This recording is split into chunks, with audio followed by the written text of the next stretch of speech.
Escape number 6, jumping off the cliffs of Acapulco, Mexico, 150 feet in the air in a straitjacket.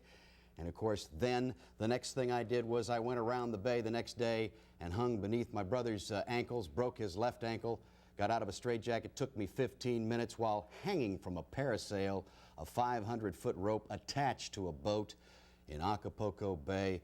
What I considered one of the most beautiful escapes I've ever been involved in, but didn't like the idea of busting my brother's ankle. But let me tell you something right now. As we come back to me, I want to show you, I was lucky enough last week, I showed you a brief video of this parasail escape, and I wanted to do it again now because I found some additional footage. So let's go to the footage of this particular escape, and there you see me signing the release. The guy there holding it, of course, is the sheriff of Acapulco, and he was very worried about me being hurt in this escape, so I did sign a release. In fact, every time I've ever done a stunt, whether it's for ABC, NBC, the city of Indianapolis, whoever, I always have to sign a release. You cannot possibly get insurance for the types of things that I do.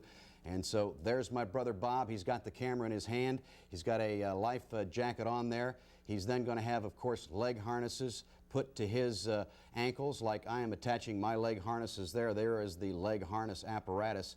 I'm to be upside down while he is in the parachute, parasail, however you want to describe it. We wanted to use a pillow there because we thought the pressure up on him there in his crotch area may be rather, severe, I guess you'd say. But we later dropped that idea. There I am being put in the straitjacket by the sheriff of Acapulco, Mexico. And I just can't imagine what this guy was thinking. Now, what is this guy doing here? He's going to hang from this parasail, which, sometimes the tourist business did this. This is where I got the idea, but not hanging from somebody else's ankles. Again, attaching each other's ankles. I still had my gym shoes on. My brother just went in his stocking feet. But those are carabiners. The things you see there are used in mountain climbing, and I used a lot of carabiners in my escapes. There you can see the parasail or the parachute apparatus.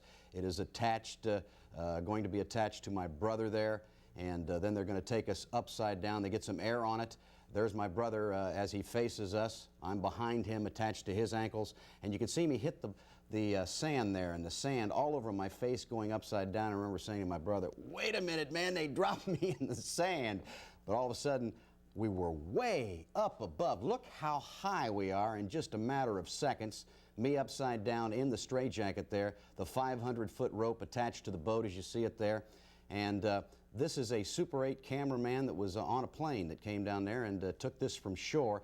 But look at that beautiful sight with the hotels in the background at Acapulco Bay. And as the boat would slow or turn, we would then drop, and we did not want to go into the water. That was one of the biggest problems. If we went in the water, I was still in the jacket attached to his ankles upside down, and the parasail went over us. Look how close we are there. The parasail would have come over us. It would have drowned us. We went back up again, and I remember I could not get out of the jacket. Remember, I jumped off the cliffs 150 feet into the ocean the day before. The jacket dried out, and a lot of salt in it, and as I sweat, because I was bare-skinned when I put this jacket on, I was in a situation where I couldn't get out of the jacket. But finally, 15 minutes later, as you're seeing right here, I finally emerged from the jacket, although it was almost like glue on me. With my sweat and the salt in the jacket, it acted like glue.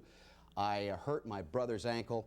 This is the time where we came down, and I remember them grabbing me, and my brother and I were just really kind of relieved and in pain, and had no idea that it was possibly going to be 15 minutes. I remember I'm there in a lot of pain. My brother's in pain. The people along the beach couldn't believe it, and all of a sudden they started coming down. And I remember the pain in the ankles, I remember more than anything, but being in that jacket was something that I've said many times in my whole career of the last 15, 16 years. The straitjacket escape beneath the parasail was the one where I never thought I would get out. And remember, that was the key. That was the, you might say, message that was sent below. Don't bring him down until he gets out of the jacket.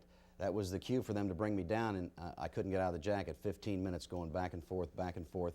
And again, my brother couldn't walk, so they carried him around. And that was in Acapulco, Mexico, Club de Playa, and I think we had lunch there. And that is what I called Great Escape number 6.